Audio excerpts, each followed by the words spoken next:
hilltop stood. I can still see its hanging roofs against the cypress trees.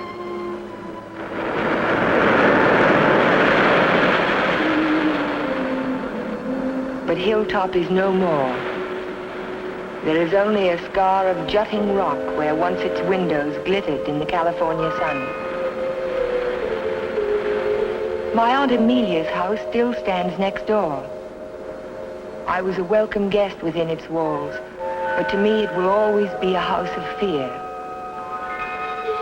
I was afraid that Sunday morning in September. I was afraid before the doorbell rang.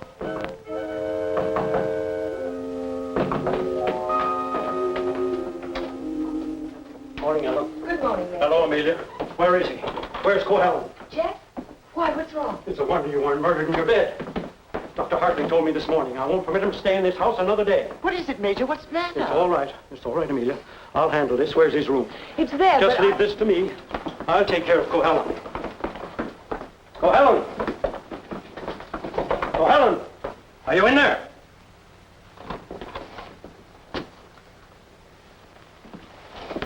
He's gone. He can't be. He said last night... Well, I mean, he must be around somewhere. I'll search the place from top to bottom. Would anyone mind telling me what all this excitement is about? You've been harboring a dangerous man. A man who is... Wouldn't it be fairer to Jeff if we waited until we find him and then he can speak for himself? Well, by all means, find him. But where? Well, supposing I look in the garage and see if his car's still there. Just what did Dr. Hartley tell you?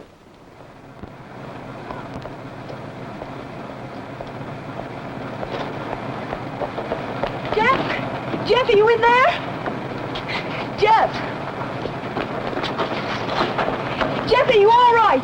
Major Badger, hurry up! What's the trouble? What's the trouble? What's wrong? Jeff, I'm dead in the motor. Oh, my. Stay out there, Amelia. Come in here, We haven't seen a little boy. Gotta get him out in the air. Amelia, phone for an ambulance. Yes, I will. Come on, Ellen. Right grab away. his shoulders. You grab his legs. You get him out in the air. Come on. Jeff, if only I had listened to the doctor. If you had only listened to him on the train. There was something wrong even then, something terribly wrong. I should have seen it in your eyes the first time we met.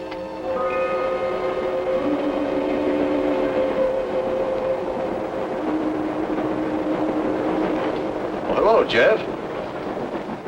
Oh, hello, Doc. Patient in Los Angeles, or were you just doing the town? Oh, medical dinner at the Biltmore last night. What have you been up to? I spent a couple of days at the General Hospital. Those dizzy spells again? Nothing serious, I hope. When I need a doctor, I'll come to see you. I was getting some technical stuff for the Veterans Hospital I'm working on.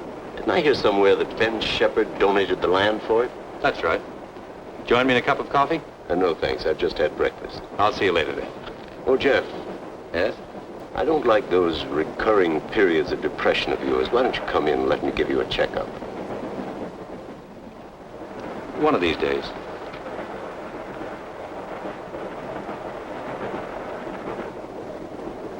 Morning, Elmer. Oh, good morning, sir. How about a little breakfast? You can start me off with some black coffee. Yes, sir.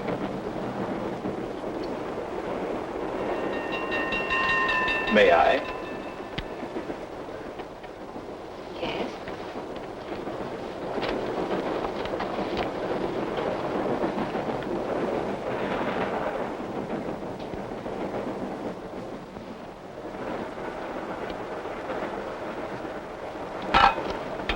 Oh, sorry.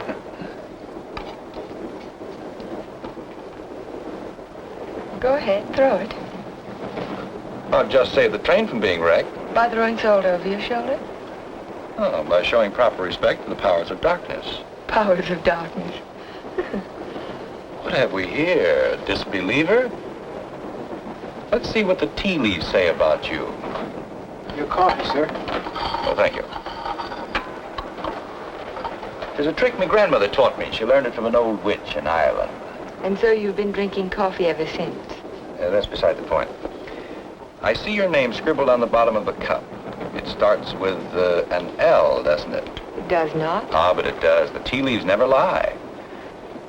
I see it now. L-N. Your name is Ellen. Isn't it? Yes. You'll not be so quick to scoff now, will you? Now, let's see where you're from. I see a large body of water, not so large as an ocean, but the next thing to it. Now, what could that be? Lake Superior. It's the largest lake in America. And you're from Lake Superior? From Minnesota. Now we'll go into your destination. It's Pine Cliff, of course. You wouldn't be on this train. But where in Pine Cliff? I see here an old woman and the letter A. Now, let me see. The old woman is standing in the garden and she's talking to her neighbor. So you're going to the city, she says. And what train will you be coming back on? Saturday's train, he says. Then you'll have a pleasant companion, she says, for my niece Ellen is coming to visit me and she'll be on Saturday's train. You see, the tea leaves never lie. And neither do the tea bags. But how will I know her, I says to Amelia. Sure, now, she says, just look around the parlor car and the prettiest girl there, that'll be Ellen Foster. You're a real Irishman, aren't you? You've obviously kissed the blonde this time. Kissed it, she says. I wear it on my watch fob. And just from what part of Ireland do you come? Flatbush.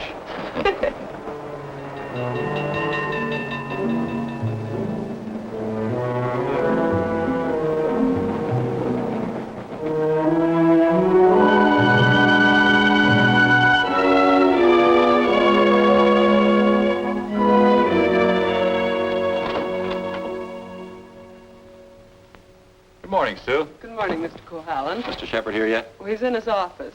Thank you. I think this would be an ideal site for the beach club, don't you, Keith? Yeah, it certainly would, Ben. Mm-hmm. Busy, Ben? Oh, come right in, Jeff. Well, we bring the road in here and divide this section into 2-acre lots. And hold out this area for the golf course. Right. How are you, Ben? Hello, Jeff. How was the trip? Fine, thank you. I bought you a little present while I was in Los Angeles. Found it in an antique shop. Hi, Jeff. Paris. It's a map of an old Spanish land grant. Say, that is an antique. Here's the Ibarra territory. My grandmother's grandfather, he lived right there. That was before California was a state, wasn't it, Ben? It certainly was. I keep forgetting how long your family's lived here. Only since 1820. Really? Come in. Pardon me, Mr. Shepherd. What is it, Mac? Well, Sue told me you were in here. Did you take any blueprints with you when you went down to the city? No, why? Why, the rear elevations are missing. They can't be. I put them in a file Thursday. Well, they're not there now. Well, there must be. Come on, I'll help you look for them. See you later, Ben. Thanks for the map, Jeff. Glad you like it. Jeff seems to be getting awfully absent-minded lately, doesn't he? Well, the boy works too hard. Maybe so, but... Say, that's quite a map, isn't it? Oh, it's a beauty. Look, here's our beach. That's the old Spanish name for it, Costa del Rey, the Coast of Kings.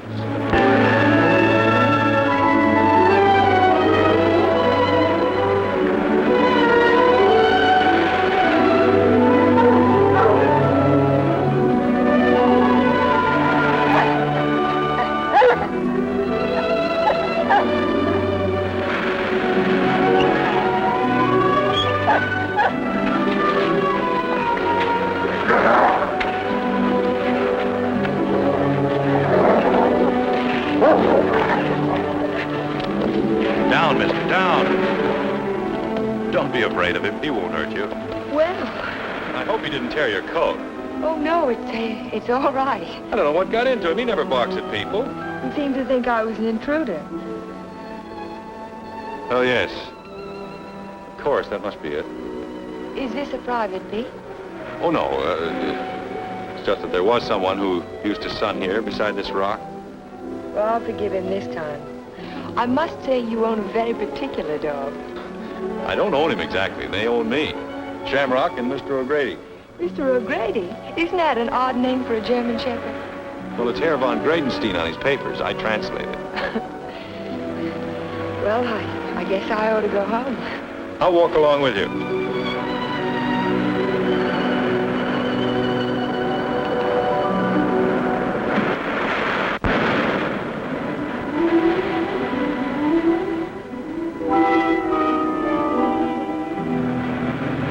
What an amazing house. Don't you like it? Yes, I think I do. It looks as if it had wings. As if it could take off and fly across the sea. That's the effect I was striving for when I built it. You built it. My house. certainly belongs exactly where it is, doesn't it? Yes, I think a house ought to blend with its environment. If it's built in a valley, it should crouch between trees. If it's on top of a hill, it ought to be part of the sky.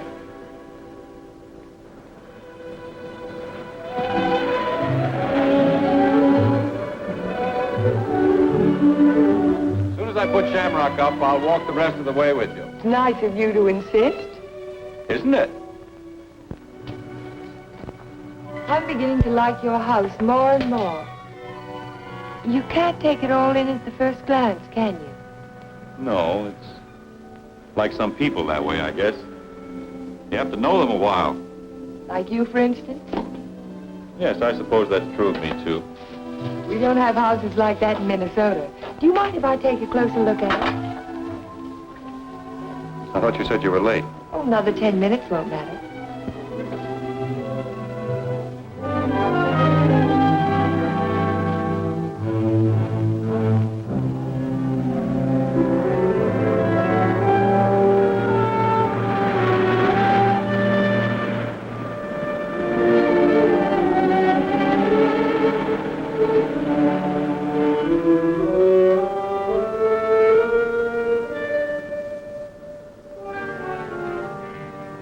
May I go in?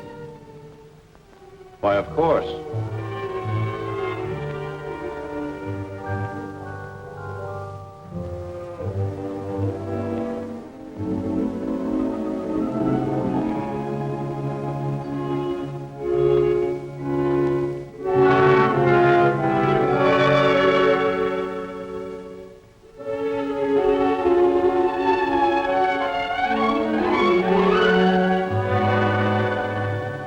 Well, I just don't know what to say. You care for a drink? Thank you. Sherry, all right? Yes.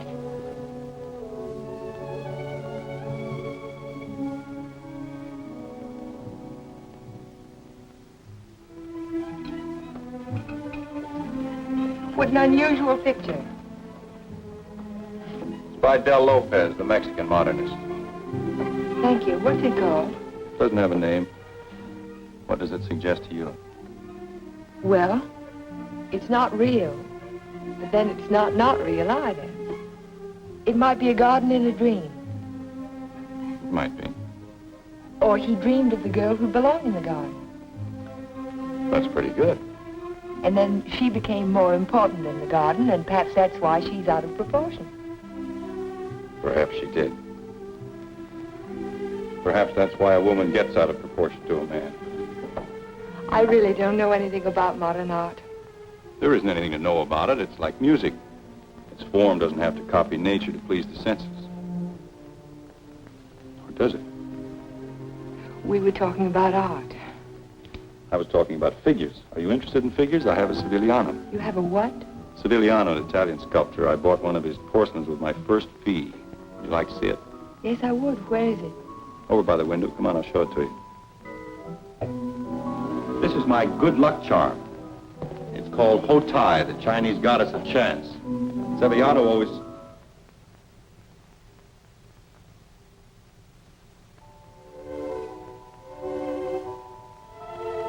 Oh, Jeff, I'm terribly sorry.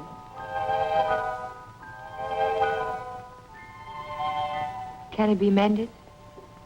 No, it's beyond mending. Well, Aunt Amelia may be worrying about me. I suppose I should go home. Yes, I suppose you should.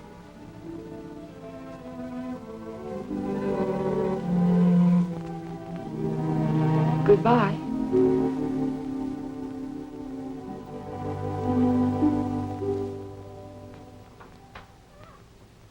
Good afternoon, Luella. Hello, Miss Foster. Is Aunt Amelia at home? I didn't see her go out. Ellen. Oh, hello, Aunt Amelia. Were you afraid I was lost? No, I was sure you could take care of yourself. But it was getting late, and I was afraid you'd forgotten about the dance at the country club tonight. Of course not. I just ran into Mr. Cohalan on the beach, and I stopped by his house for a glass of sherry. You were inside Hilltop? Why, yes. You don't disapprove, do you?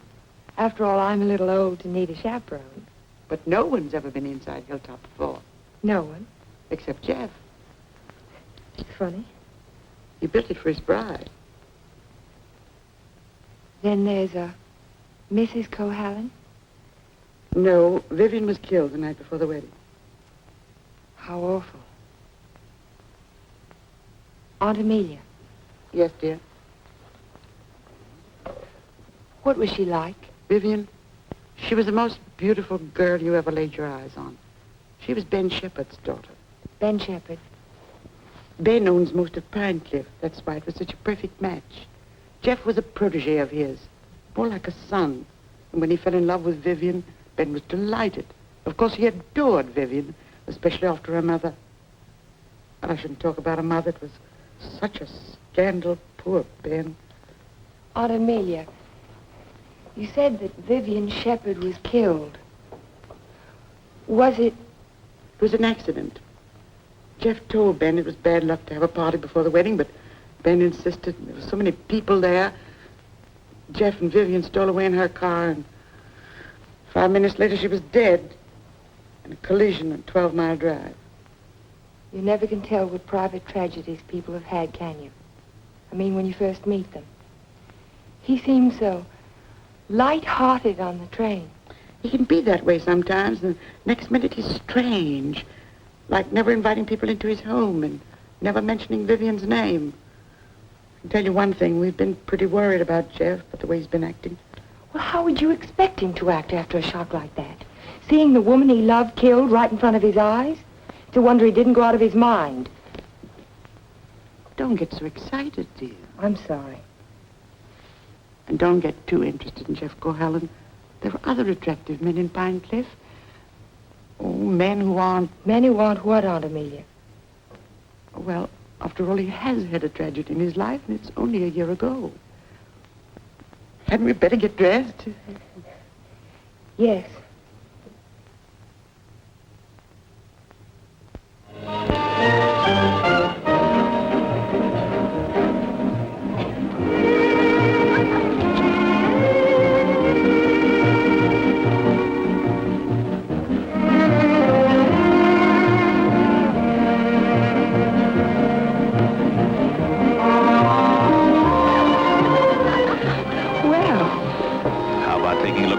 Big California mall, huh? I can see it through the window. Yes, what I had in mind was a personally escorted tour. Think of my reputation, Mr. Ferris. But I am thinking of it. A new girl in town seen walking with me in the moonlight while a stag line will give you a rush. I never encourage stag lines. There's no future in them. Well, in that case, we'll sneak out quietly, huh? No, thank you. Thank you, but no. Cold climate, Minnesota. Yes, isn't it? Let's go down to the bar and talk it over. All right. I see you know our local hero. We've met. A charming fellow. Yes, he is. I suppose you'll fall madly in love with him. Everybody else does.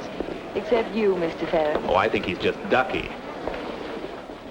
Did you children enjoy your dance? It was just ducking. Keith, you must sit down and have a drink with us. I thank you. I'd like to. Hello, Amelia. Hello, hello. Welcome home, Dodo. Thank you. Good evening, This is my niece, Ellen Foster. This is Miss Ferris, dear. How do you do? How do you do? And Dr. Hartley. Why, yes, we met on the train. My name is Ferris, too. You, I know. A bulls, Major. Now, you two stay right here and don't you move till we get back.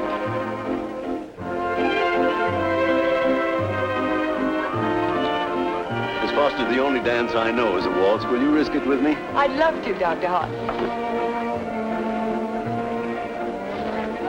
And how were things at the separation center? Did you have a good time? Reno is delightful. I received my discharge papers yesterday. You'll get your copy in the mail. Well, that calls for a celebration, doesn't it? It certainly does. In that case, I'll take you down to the bar and buy you a drink. Oh, really? Oh, come now. We're civilized people, aren't we?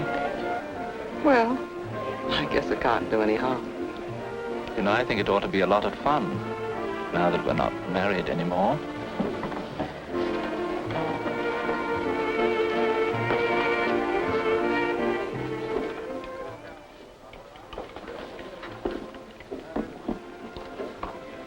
What do you think your chances are? Ben, I built more hospitals in the South Pacific in 1 year than the average architect will see in a lifetime. The only competition I'm worried about is Talbot and Talbot. Huh? Not that I can't compete with them professionally, but they seem to know how to play the political side of it. Well, that won't count here. I hope not. Anyhow, I'm indebted to you for a crack at it. I merely suggested that they invite a local architect to submit plans. Jeff, you're looking pretty seedy. Sure you haven't been working too hard? Well, it's been a pretty hectic week, Ben, but we finished up tonight. Plans are all wrapped and ready for mailing in the morning. Hello, Ben, you old darling. Hello, Dodo. Hello, Jeff. There's an admirer of yours looking for you upstairs. Who's that? A girl by the name of Foster. You seem to have made quite a score. Aren't you speaking to me, Jeff? Certainly, Dodo. How are you? Fine. Are, congratulations in order? They certainly are. We're celebrating the new freedom. See you later. Bye. I think I'll go upstairs, Ben. It's, getting a little crowded down here.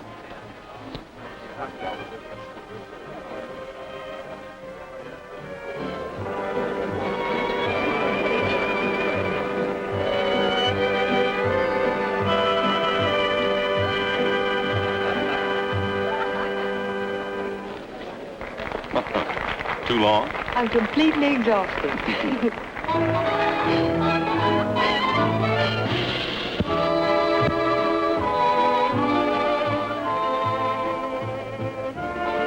What is that song? Do you know? It's called Don't Forget Me. Oh, I remember. They played it a lot last year. Yes, they played it last fall. Is something the matter? No, I didn't eat my dinner. I guess you shouldn't drink on an empty stomach. Excuse me.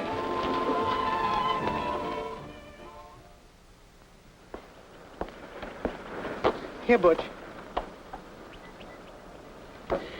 Such a little animal, and yet he's got an appetite as big as mine. Well, Jeff doesn't act, sir. Oh, maybe he left early. But he looked so worried last night. Well, supposing he's ill and there's no one to take care of him. After all, dear, Jeff's a big boy now. Oh, how nice. We're invited to Ben's fiesta next week. He gives one every year. I think I'll walk over and make sure he's all right. Who, Ben? Oh, you mean Jeff?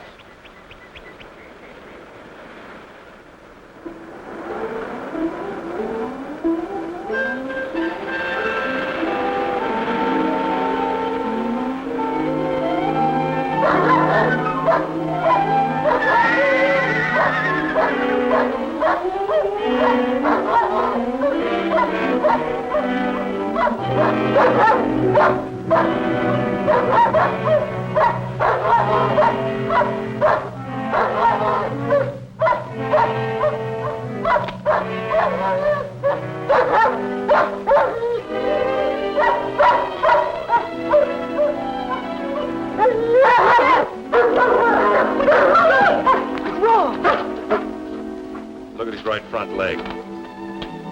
It's shattered. Poor Shamrock. I hate to have to destroy him. How did it happen? I don't know. I don't know how it could have happened. You better wait for me outside.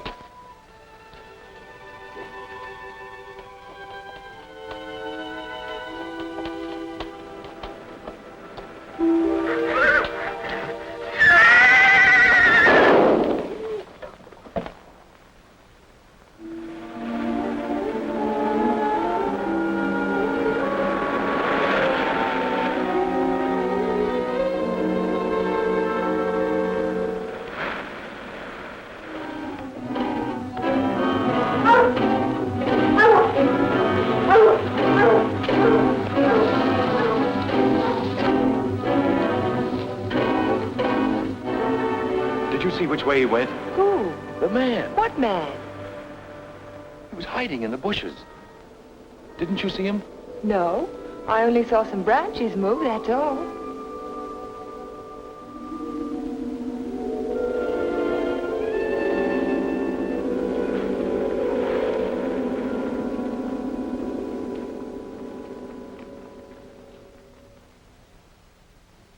I've never seen lovelier roses. What are they called?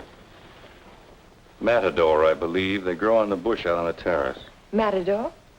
Of course, after the color of the bullfighter's cape. Or the bull's blood. Jeff, I'm so sorry about Shamrock.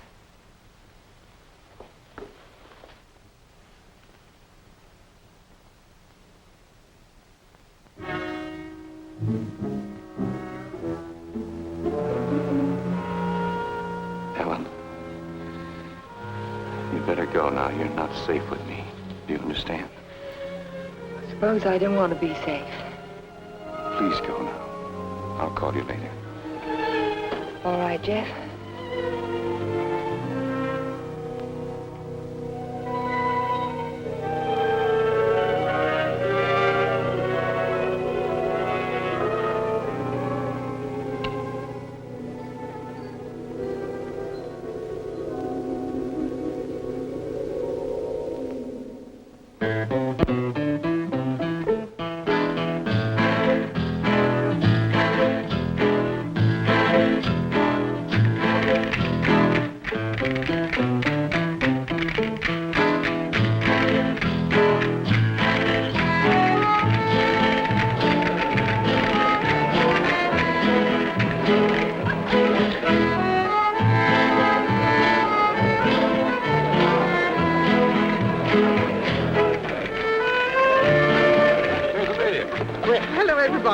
Ben, this is a wonderful part. Oh, thank you, Amelia. Tell me, have you seen the Major? Why, yes, he's right over there. Thank you. Excuse me, please. Certainly.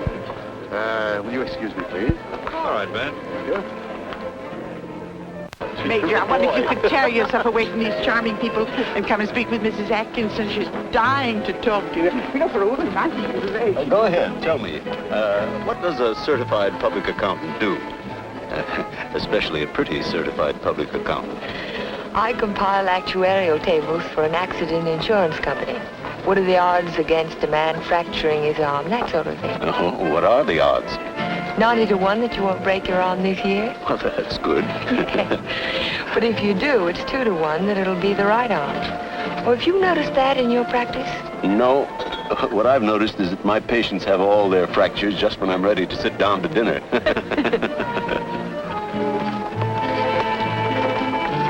Hey, you. Come here a minute. I want to talk to you. Si, senor.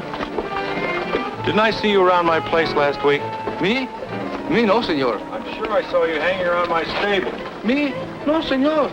Some other fellow, but not me. Just a minute. All right, go ahead.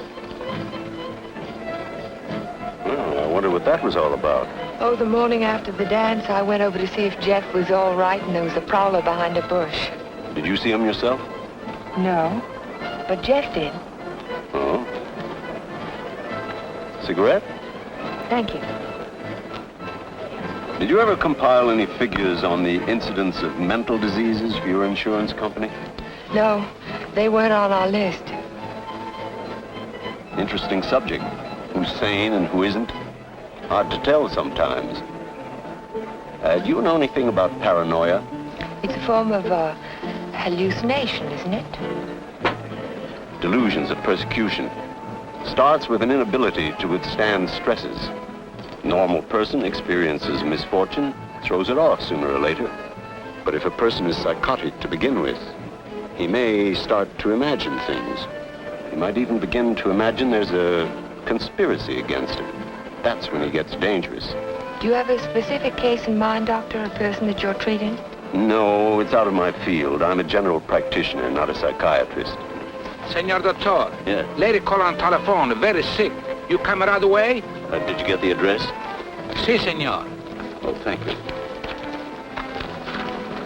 Forgive me, please. Of course.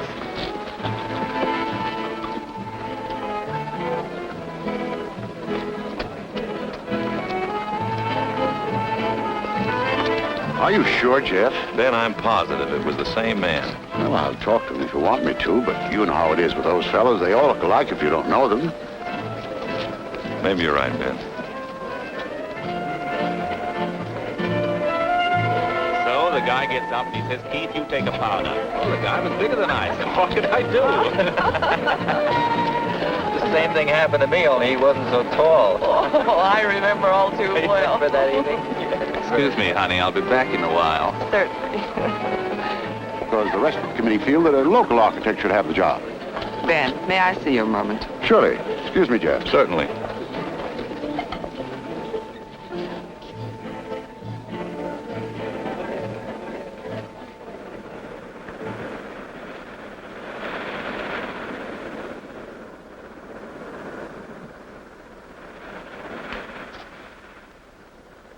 Well, if it isn't Miss Icicle from Minnesota.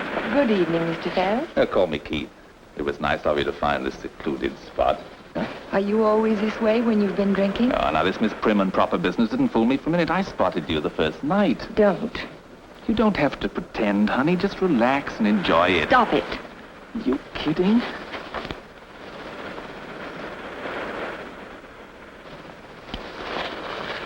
Jeff. Hello, Galahad.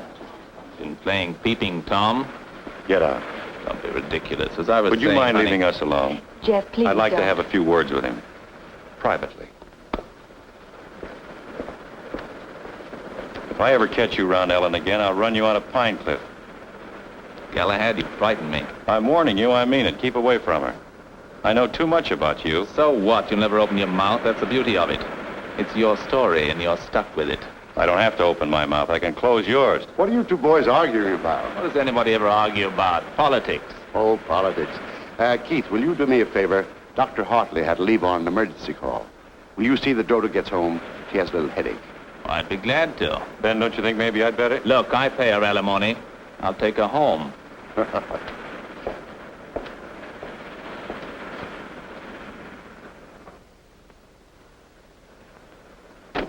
It was a lovely, lovely party, darling. I'm glad you enjoyed it. You're sure I can trust you to take her straight home? Oh, the car knows the way, Ben, all by itself. Good night, then. Oh, Ben. Yes? It might be a good idea to keep an eye on Jeff tonight. See that he doesn't drink anymore. He was getting a little out of control. Thanks, Keith. I'll watch him. Good night.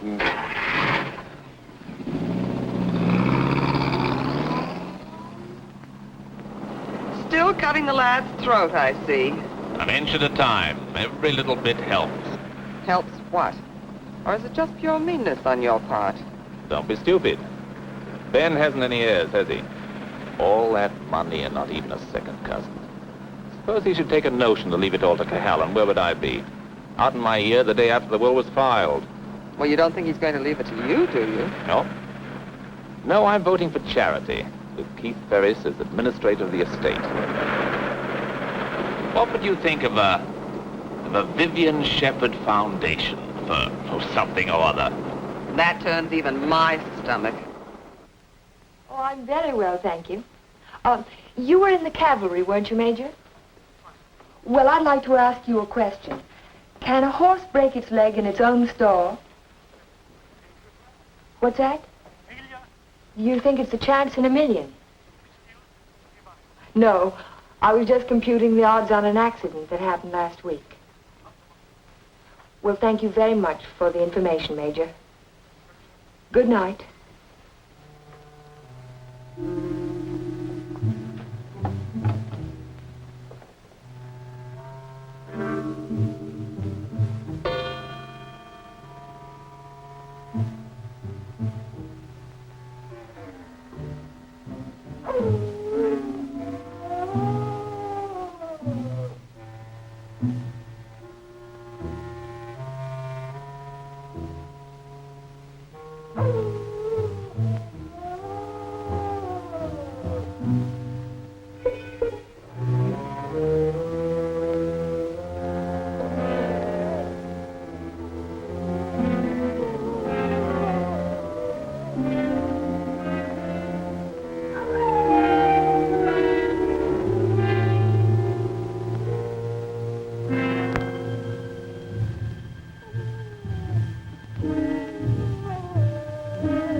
dog howling, and I heard it too. Could you tell where it came from? No. It's around here someplace, but I can't locate it.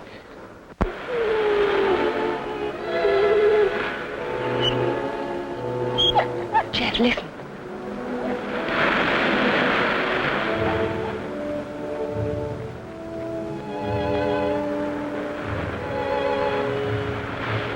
What's the matter, mister?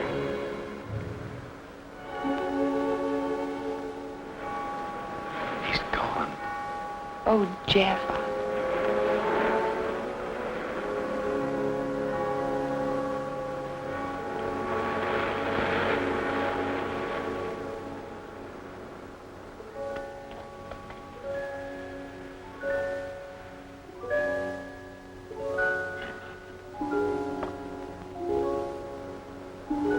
Well, that's about all we can do tonight. Jeff, I want to talk to you. Well, not now.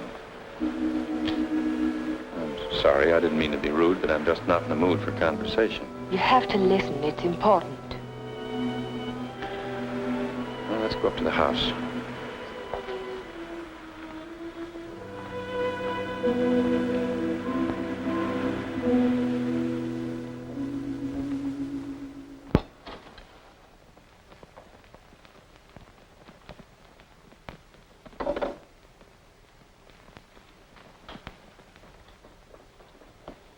All right, let's have it.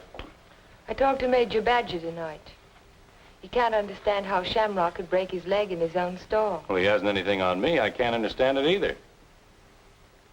Unless it's bad luck. Don't call it luck, Jeff. What would you call it? I'm not sure. A few days ago, this rose was on your matador bush.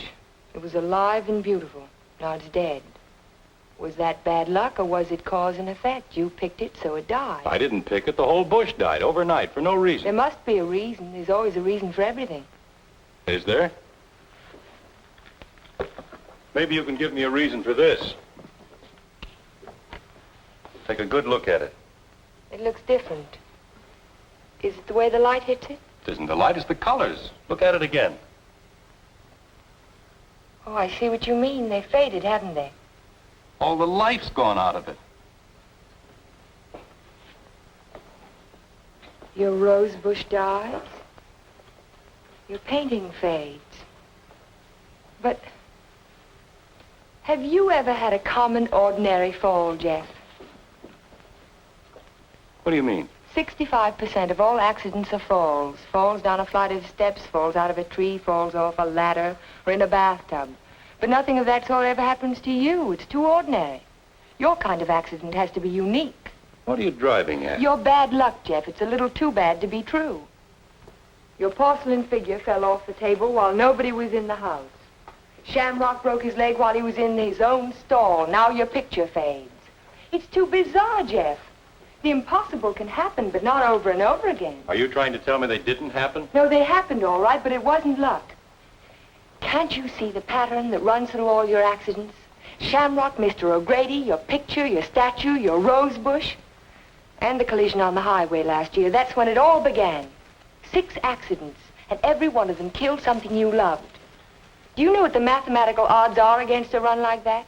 1 billion to 1.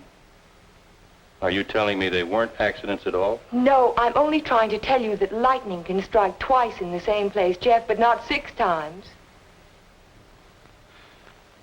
You mean you think that all of these things have been planned by someone? Someone who hates you, who's trying to destroy you. Who could it be, Jeff? I don't know. We'll find out. We'll go back to the beginning, the night that Vivian was killed. We'll talk to the policeman who reported the accident. We'll find the garage they took the car to. We'll ask 1,000 questions about the accident and about Vivian. Ellen. We'll start tomorrow morning. We'll look for witnesses. Ellen, wait a minute. Perhaps the ambulance driver will remember something. I'll find him and I'll talk to him. You won't talk to anyone. Well, why? Why won't I? Because I don't want you to. But, Jeff... Listen to me. I don't want you asking questions. I don't want you investigating anything. This is my affair. I'll handle it my own way. I was only trying to help you. Well, now you've let me know where I stand. You don't want any help from me. All right, then, do it your own way. Ellen, listen to me. Just don't let any black cats cross your path. And if you see a horseshoe, pick it up and spit on it and throw it over your shoulder. That ought to take care of everything. Ellen.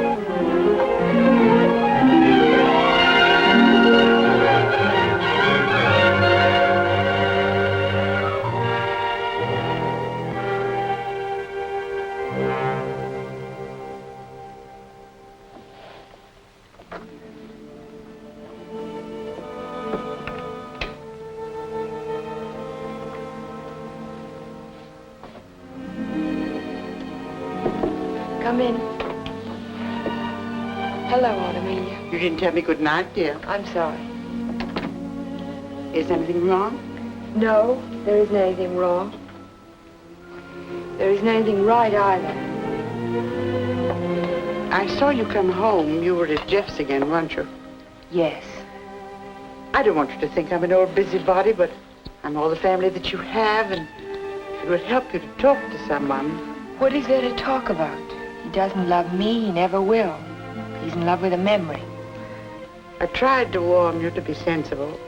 Sensible. I love him. I've got to help him if I can, whether he likes it or not.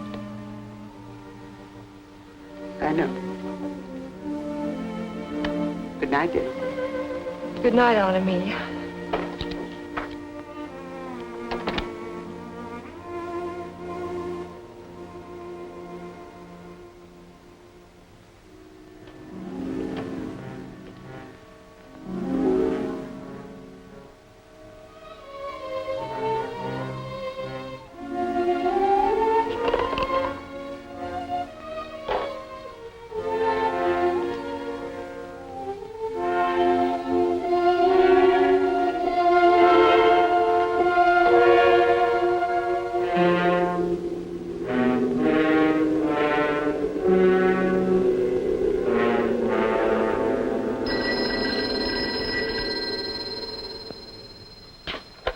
Hello? Hello, Jeff. Oh, yes, Ellen. I've taken your painting to an art shop. You did what? I found out some very important information. If you come over tonight, I'll tell it to you. No, I can't tell you now. Look, I thought you understood I was going to handle this in my own way. Don't argue, Jeff. Just come on over. Goodbye. Well, what do you think? It's hard to understand why it's faded. The artist didn't use pen colors, he didn't even use tempera. There must be a reason. I would say this was painted with London watercolor. That's the best you can get. Nothing fades them except continuous exposure to strong sunlight for at least a month. That's impossible. I can't imagine what caused it. Well, I tell you what I can do. I can talk to a couple of artists I know. They might have an idea. I think my best bet is to go and see Trilfeed. He's a watercolor man. He's one of the best. He ought to know everything about it. I think I'll catch him tomorrow morning. You know Trilfeed, the naturalist. He painted dogs and horses and cows. My wife, he made a beautiful painting. Thank you very much. I'm sorry to have troubled you. Oh, no trouble at all. Oh, Miss Foster. Yes? I just remembered something. Years ago, I framed some pictures for a painter by the name of Torres, Vicente Torres. One of the paintings was an old lady playing the guitar. It was a watercolor. And it faded? The man who bought the picture took sun lamp treatments that winter, and he took it on a couch right under the painting, and he was mystified why the color faded. So Vicente found out that the rays from the sun lamp broke down the pigment. Can you remember the name of the man who owned that picture? I don't think I ever knew. It was some local man. What about the artist? Is he still in Pine Cliff? Torres? He died 5 years ago. Oh. Thank you again. Yeah.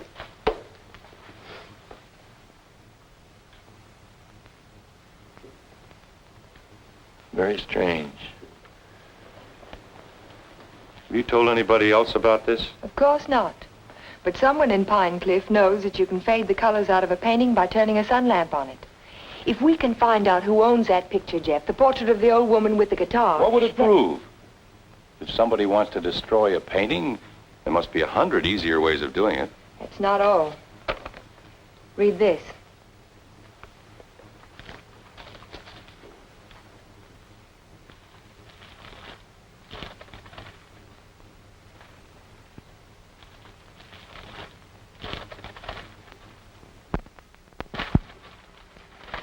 Arsenic? In the soil underneath the matador bush, I dug it out this morning. Enough arsenic to burn out the whole root system.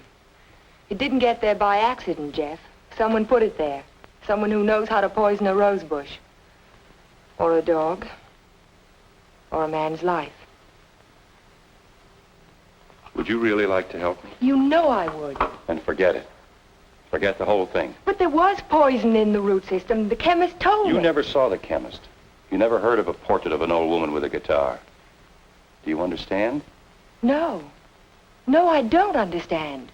Jeff! Jeff! Your house. Look out the window. I saw it from upstairs. What? It's burning!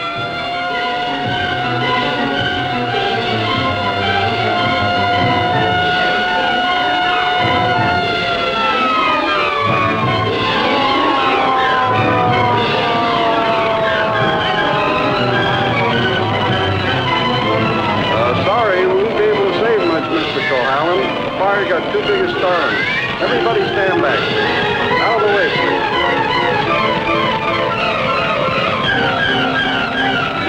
Hello, Jeff. It's a lovely fire, isn't it? You know, you can see it for miles. Jumped right in my car and drove over. Wouldn't have missed it for anything.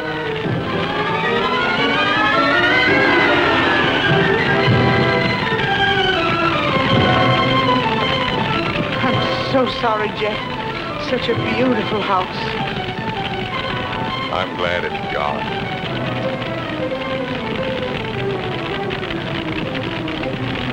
Be sure to tell Jeff that he's welcome to come and stay with us as long as he likes.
No, he hasn't come in all day. Have you tried to locate him at Mrs. Foster's? Yes, I did, but he left the house early this morning. Well, wait a second. Here he is now. Good, good. Have him come right in. Mr. Shepard wants to see you. So I hear. He'll be right in. Thank you. He's here now, Stacy. Hello, Ben. I didn't mean to keep you waiting. That's quite all right, Jeff. I'm terribly sorry about what happened last night. I know you are, thanks. I wouldn't bother you about anything today ordinarily, but Mr. Rogers just came to town. Stacy Rogers, chairman of the hospital committee. Oh, of course. How are you, sir? Glad to know you. This is the Jeff Cohalan I recommended to you. Yes, we examined your plans last night, Mr. Cohalan. Good, clean, modern lines. Thank you. I'm sorry we couldn't give you the job. You couldn't, what? I was just about to tell you, Ben. We decided on Talbot and Talbot. You did? Well, this is a surprise, Stacy. Which was it, Mr. Rogers? Politics or stupidity? I beg your pardon. If they'd given it to Magruder or Chesney and Pike, I wouldn't have said a word because I know the boys would have gotten a good, modern hospital. But Talbot and Talbot haven't had a new idea since Burnham did the Flatiron Building. Oh, now, take it easy, Jeff. Oh, they're not architects. They're political finaglers. Maybe you can tell me just one detail in their plan that was an improvement over mine. Name just one. Young man, your attitude doesn't deserve a reply.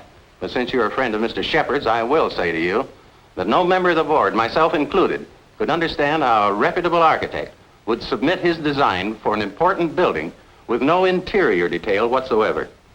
No detail? There were 17 blueprints of the interior, right down to the placement of the operating tables and surgery. You may have drawn them, young man, but you didn't send them to us. There were no interior details? None at all. Could they have been misplaced somewhere in your office? Not possibly. The sealed packages were opened in the presence of the entire board. Maybe you misplaced them, Jeff. You know how absent-minded you've been. Suppose you can find the duplicates. Would the board be willing to reconsider? That's impossible. The contract has already been awarded.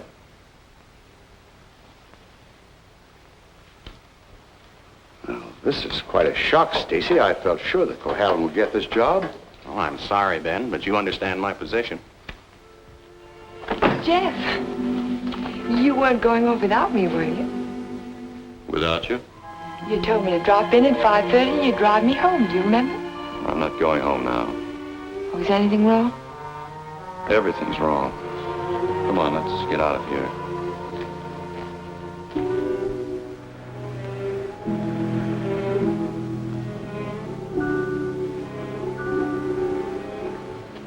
It's dreadful. A whole year's work completely wasted. Typical Cohalan luck. Don't keep calling it luck. Supposing someone took those plans out of the office and wrapped the package over again. Who'd do a thing like that? Keith would. He hates you. He hates everybody. There's something twisted inside of him. It would take a psychiatrist to explain it. And why does Mr. Shepard keep him on at the office? He doesn't know what he's like.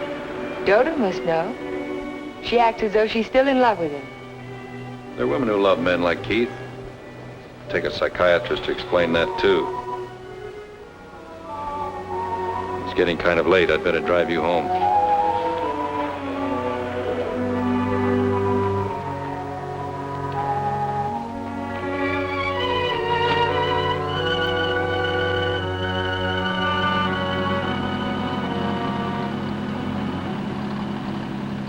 Isn't this near where... What'd you say? Nothing. Drive faster, will you, Jeff? I want to feel the wind in my face. All right.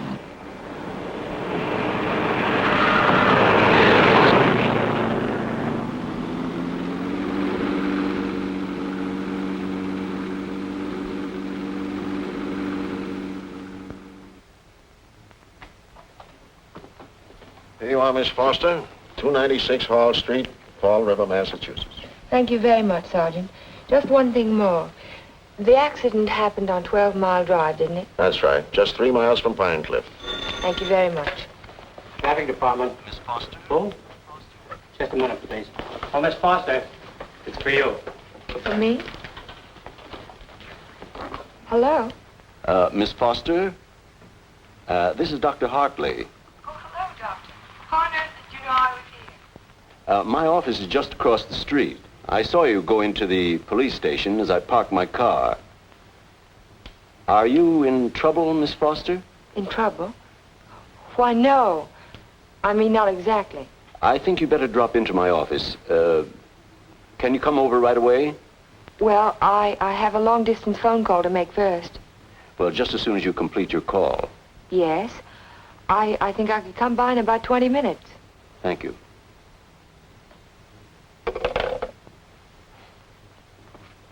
Thank you, Sergeant. It's all right.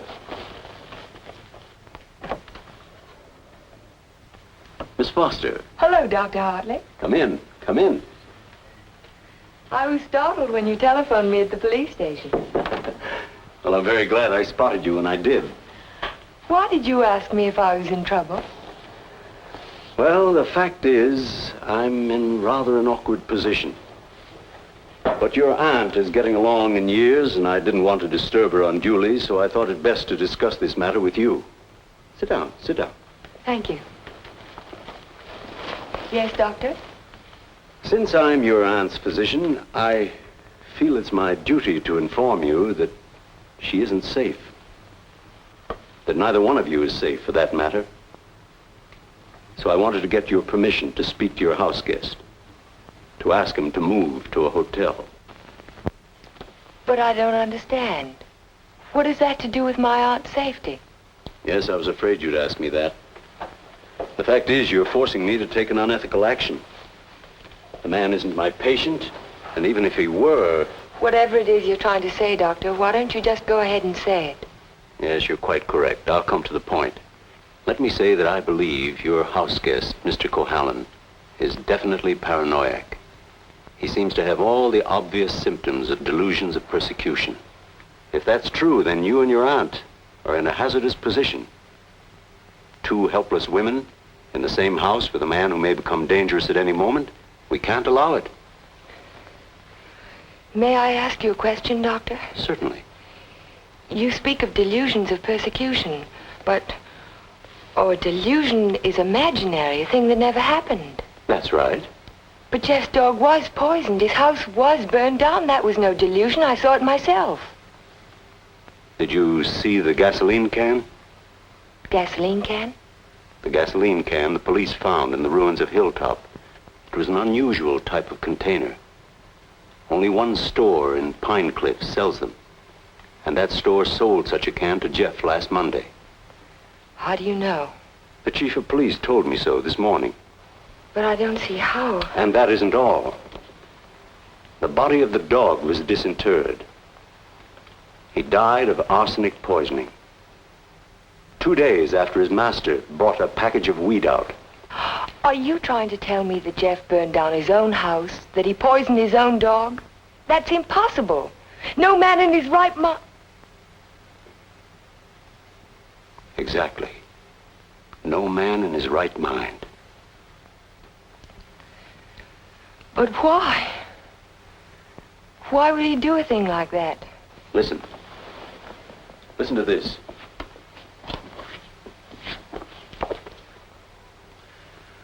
Once the feeling of guilt is firmly established in the subconscious, the patient may do injury to himself as a form of penance or self-imposed retribution. Such actions may be taken without conscious volition and will often disappear entirely from the memory stream, so that the patient is later unaware that his injuries were self-inflicted. That's my theory, that Jeff is suffering from feelings of guilt, and he's unconsciously punishing himself for it. Guilt?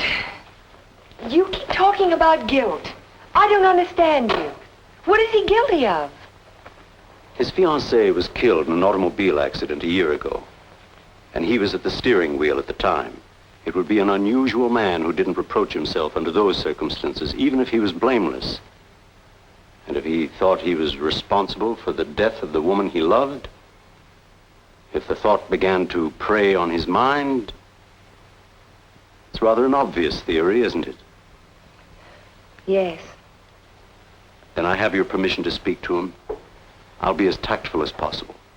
No, not yet. Not until Friday. Friday? I've got to have time to think about it. I'll be very careful, but promise me you won't speak to him yet. Well, I can't force my opinions on you, Miss Foster, but I must emphasize as strongly as I can that delay can be dangerous. Extremely dangerous. I'll be very, very careful, Dr. Hartley. I hope you will, Miss Foster. Thank you.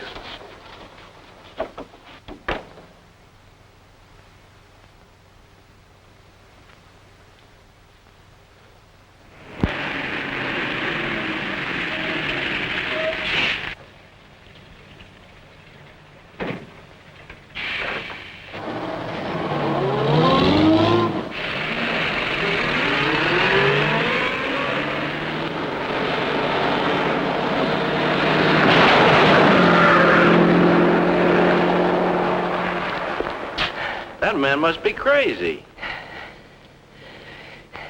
Thank you very much.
Hello, Jeff.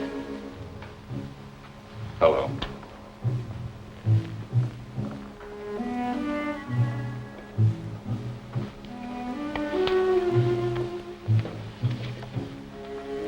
Jack of spades. Is that bad luck? Like a black cat? A dead man's card. Oh? Is there a card for a dead woman? The queen of spades. I almost drew it this afternoon. Oh, what happened? Oh, I just gotten off the bus and was waiting to cross the street and a car nearly ran me down. It almost seemed to be trying to. Did you see the driver? No. I was too busy trying to get out of the way. What kind of a car was it? A green convertible. Like yours. Except the top was up. You've got to get out of here, Ellen. You've got to get out of Pine Cliff right away. Why, Jane? Because something else is going to happen. I can feel it. It might happen to you. I'm not going to leave, not now. I'm warning you, Ellen. It's no use, I'm not going. You're asking for trouble. Am I? Then I'll really ask for it.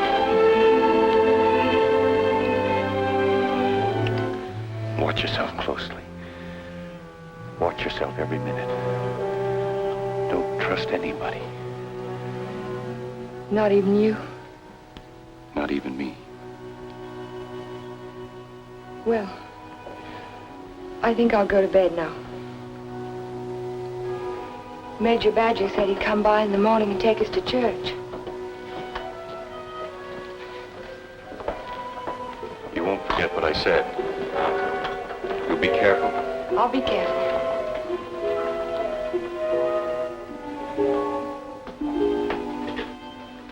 Jeff, Yes? how long have you known Dr. Hartley? For years, ever since I came to Pine Cliff. Has there ever been any bad feeling between you? No, why should there be? Well, he thinks that the shock of Vivian's death might have affected your mind. He thinks that you might be paranoid.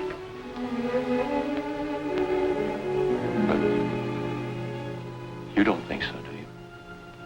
No, I don't think so. Good. Good night, Jeff. Good night, Ellen.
Jeff, shh.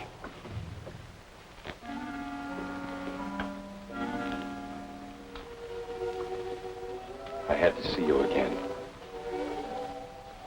I wanted you to have this.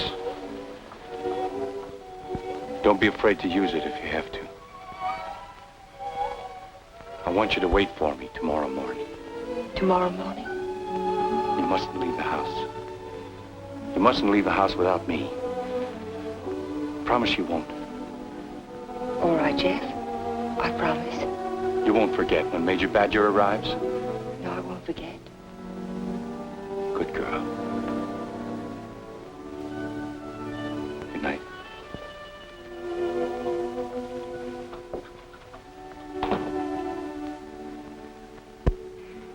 We found Jeff early the next morning. I can still smell the fumes of the gasoline as we pulled his body from the car. But somehow it didn't quite ring true. I couldn't believe that Jeff would try to kill himself. No suicide note was found, but the local architect was discovered in the Foster garage with the door closed and his car motor running. He was immediately removed to City Hospital, where latest reports from Dr. Raymond Hartley advised that Cohalan is now definitely out of danger. On the national scene, Congress resumed its discussion of the Morse-Conlon bill today. Labor spokesmen have announced that they will request an amendment guaranteeing... I'd like some more coffee, nurse. With cream and sugar? How did you get by the no visitors sign? I walked right straight past it to ask you a question. Oh, you did? Well, suppose you walk right straight past it again, going the other way. Not till you've answered my question. Would you rather I rang for a nurse? Oh, you weren't that way on Saturday night when you needed me. I made you a promise then and I kept it. Now I think you owe me the answer to one question. Just one. Well, I won't ask you why you came to my room that night. I know the answer to that one. Oh, you do? Certainly. You wanted to make sure that I'd find you on Sunday morning before the motor ran too long. You probably didn't start it until after the major rang the doorbell. You don't miss much, do you? You counted on that, too. You knew that when we couldn't find you in your room, I'd think of looking in the garage, no thank you, to see if your car was still there. You have all the answers, haven't you? All except one. Why did you fill those buckets with gasoline? Fill the buckets. Oh, you saw that too? Yes. I wasn't filling buckets. I was draining the gas tank. So if you didn't show up in time, the motor would stop running as soon as the gas in the carburetor was gone. But why? Why did you do it? You had your question. Don't be technical. Why did you pretend to commit suicide? When that car almost ran you down Saturday morning, you don't think that was an accident, do you? I couldn't get you to leave town, so I had to give him a different target. Different target? Me. Man doesn't kill my rose bush and my horse and my dog and then stop there. He must want to kill me. I can't wait any longer, not while strange automobiles are trying to run you down on the highway. I've got to force his hand now. I want him to think that it's safe to take a shot at me. Don't you understand? Not quite. I've tried to commit suicide, haven't I? It was on the radio. It says so right here. So what if somebody takes a shot at me now and leaves the gun in my hand? It's an open and shut case, isn't it? The police wouldn't even investigate. So he's free to kill me now if he can. Doesn't have to hit around the edges anymore. But keep away from me. Don't stand too close to the target. Is that why you wanted me to leave Pine Cliff? That's why I want you to go home now and stay there. Lock the doors from the inside. If you have any visitors, don't let Aunt Amelia out of your sight. Don't trust anyone. Where will you be if I want to find you? I don't know, but I have to get out of here. I can't wait for him to make the next move. I've got to get out and go after him. You say the exhibit was in 1939? The summer of 39. I ought to have that catalog somewhere.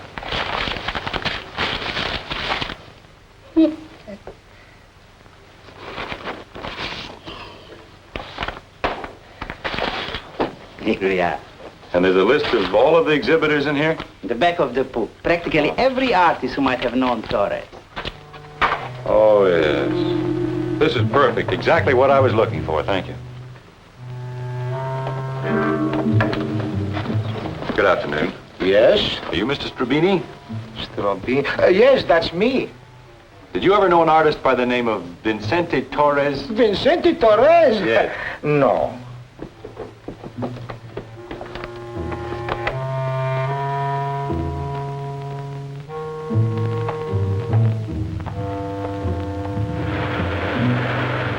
Vicente Torres? Certainly I knew him well. Watercolor man, no sense of depth. Do you recall a painting he did, a portrait of an old woman with a guitar? An old woman with a guitar? Don't believe I ever saw it.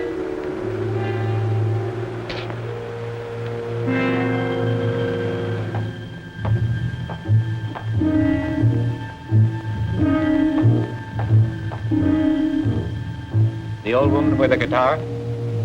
Yes, I remember when Torres painted it. It was during his Renoir period. Do you remember who he sold it to? Didn't know he ever found a sucker. It was a piece of tripe. Well, thank you. Not at all.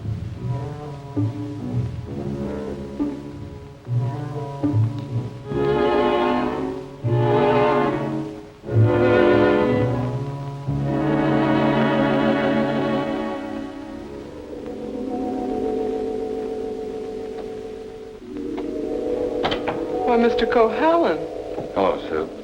you had a few phone calls. Anything important? I don't think so. A man named Carter called.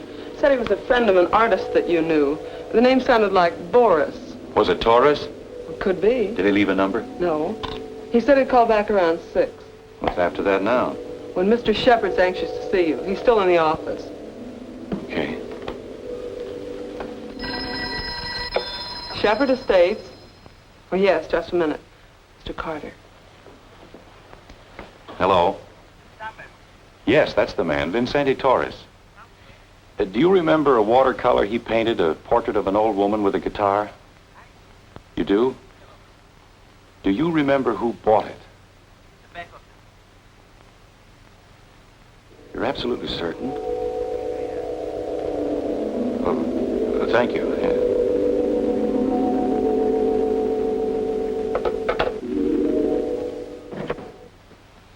Oh, you're just the man I've been looking for.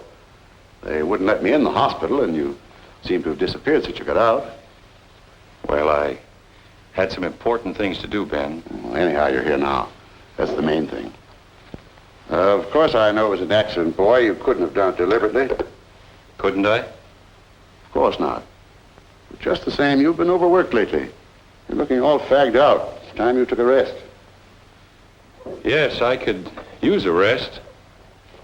A nice long rest. It's just what I had in mind. As a matter of fact, I'm tired myself. That's why I'm thinking of taking a trip. See something of the world before I get too old. Sounds like a fine idea, Ben. It'd be a good idea for you too, Jeff. Why don't you come along with me? The two of us could have a pleasant time together. Leave all our worries behind and take things easy for a while. What kind of a trip were you thinking of, Ben? I haven't made up my mind. Where would you like to go? Oh, an ocean voyage might be nice. If the ship had a low rail and a long drop to the water. Or Niagara Falls might be handy, or the top of the Empire State Building. Don't talk like that, Jeff. Don't even think of such things. I wasn't thinking of suicide, Ben. I don't expect to jump. I expect to be pushed. You're crazy, Jeff. You're talking like a paranoiac. Where did you get that word, Ben? Did you read it in a book, complete with all the symptoms? I'm only trying to help you, but if you're going to take this... Sit down, Ben. Sit down and listen. You had all the tools to work with, didn't you? You're ranch hands who think you're a king, will do anything you tell them to. I was out your place yesterday, Ben, looking for Pedro. They told me he didn't work for you anymore, hadn't since the day after my house burned down. You let him go, didn't you? After he'd done his job. I'm beginning to think the doctor's right. I'm beginning to believe you do have delusions of persecution. Paranoia, Ben. You learned the word. Use it. When did you first plant the idea in Hartley's mind? Did you say, I'm a little worried about Jeff, and tap your finger on your forehead? Jeff, I'm not going to talk to you any longer. You're not in your right. Not while you're in your present mood. I wouldn't do that if I were you. You haven't answered my questions, Ben. Are they too difficult? Let's see if you can answer an easy one. Whatever happened to that painting that used to hang in your living room, the portrait of an old woman with a guitar? Wasn't in the living room, it was in my study. Why? When'd you get rid of it, Ben? After it faded? After you found out what a sun lamp can do to a watercolor? You want to know who put me on your trail? You did yourself. When you tried to convince me I couldn't trust my memory anymore. I hate to say this, Jeff, but you can't trust your mind anymore. Can't I? I made a written list the night I wrapped the hospital plans to make sure nothing was left out. And 17 blueprints were missing when the package was opened by the state board. No one could have tampered with that package but you. No one else knew it would be on my desk overnight. I didn't know anything. Yes, you did. I told you. At the country club. You wanted to destroy my faith in my work, didn't you? It was the only thing I had left. Oh, Jeff, this is ridiculous. That's what I thought at the beginning. But once I began to suspect you, it all fitted together. I even remembered that your foreman was in the store the day I bought the can of gasoline. That gave you an idea, didn't it? Yes. It gave me an idea. How do you like your own medicine? How do you like waking up every morning wishing you were dead? Then you don't deny it anymore. No. I'm glad you found out. Because you can't do anything about it. Go tell somebody I poisoned your dog. Go say I burned down your house. You know what they'll think, don't you? They'll think you're crazy. I don't care about the others. It's what you think that's important. You've been like a father to me, Ben. In a funny kind of way, you still are. What made you change? What made you start to hate me? Was it Vivian? You killed her. I did everything for you that one man can do for another. And how did you repay me? You murdered her. Not murder, Ben. Not murder. A drunken man at the wheel of an automobile. What is he if he isn't a murderer? Can't go in there. Can't go in there. No. Ellen, what are you two? Jeff. Mr. Shepherd, this is Mr. Nelson of Fall River, Massachusetts. Last year he was driving through California, and when he reached Pine Cliff, he had an accident on 12 Mile Drive. Is this the man who was driving the car in which the girl was killed? Well, you said not to say anything when you paid my damages. Go ahead, answer. No. No, it wasn't. It was that fella back there.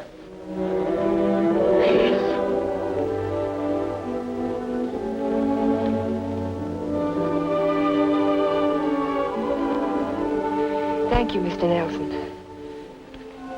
I tried to keep it from you, Ben. At the party you gave the night before Vivian and I were to be married, I don't know whether you remember or not, I said something to you about the room being a little stuffy. I wanted to go outside for some air. I was really looking for Vivian.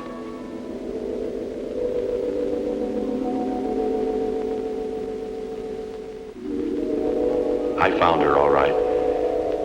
I heard them talking to each other. It wasn't anything new, Ben. It had been going on for years, all the time I was overseas. He was telling her why he'd never marry her. He couldn't. Dodo wouldn't give him a divorce. So she said, we'll run away without a divorce.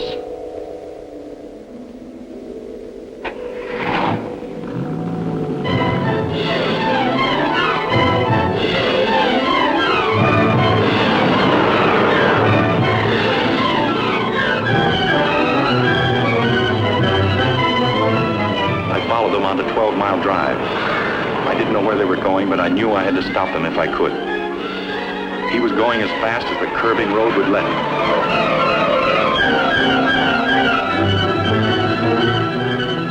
I tried to catch him, but he was driving like a madman. We were coming to the fork where 12 Mile Drive meets the highway. I saw a car approaching on the main road. Ferris didn't see the other car. I knew what was coming, but there was nothing I could do to stop it.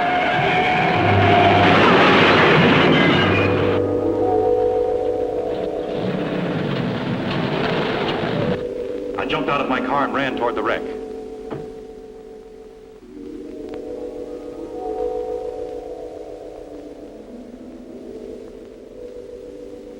He said, do something for her.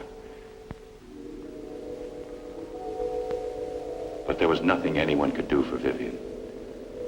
There was only one thing left to do for anybody. I told him to take my car and get away from there.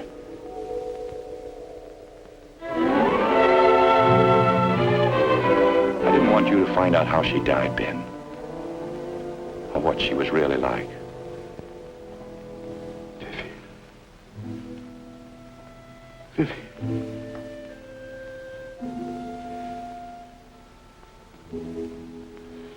I'm sorry you had to know, Ben.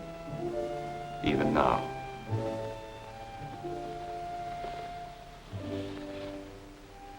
Vivian, I always gave you everything you wanted from the time you were a little girl. You were all I had after your mother ran away. She was no good.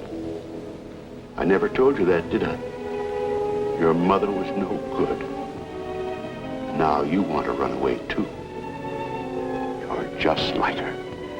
The same bad blood. Jeff, he thinks I know. I won't go through that again. I'll kill you first. I'll kill both of us. My shoulder. Ben, put down that gun.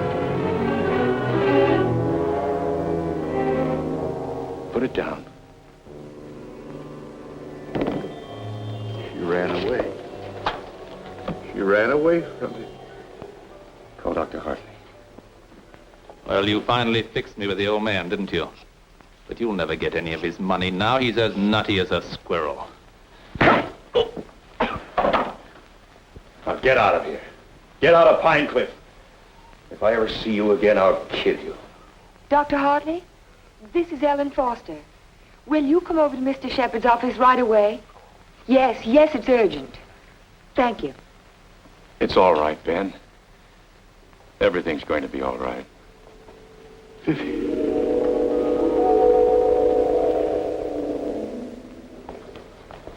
Well, Doctor, will he live? He's healing beautifully. No infection, no complications, simple perforation of the deltoid. And all the time I thought it was my shoulder. You won't need that thing anymore. Good. Here. He'll be as good as new in a week. Tell me about Ben. Well, Amelia, Ben was the psychopath, of course, from the beginning. I ought to have suspected it, of course. Now he's had what the psychiatrists call a catharsis. He's brought his troubles out into the open. Ellen helped to bring them out when she phoned Fall River. He'll be all right now, in time. Well, I'm very happy to hear that. Well, I hate to drag myself away, but the ill and injured are waiting. I'll see you to your car, Doctor. Bye, Ellen. Jeff. Goodbye, Dr. So long, Doc. And now, young lady, suppose you come along with me.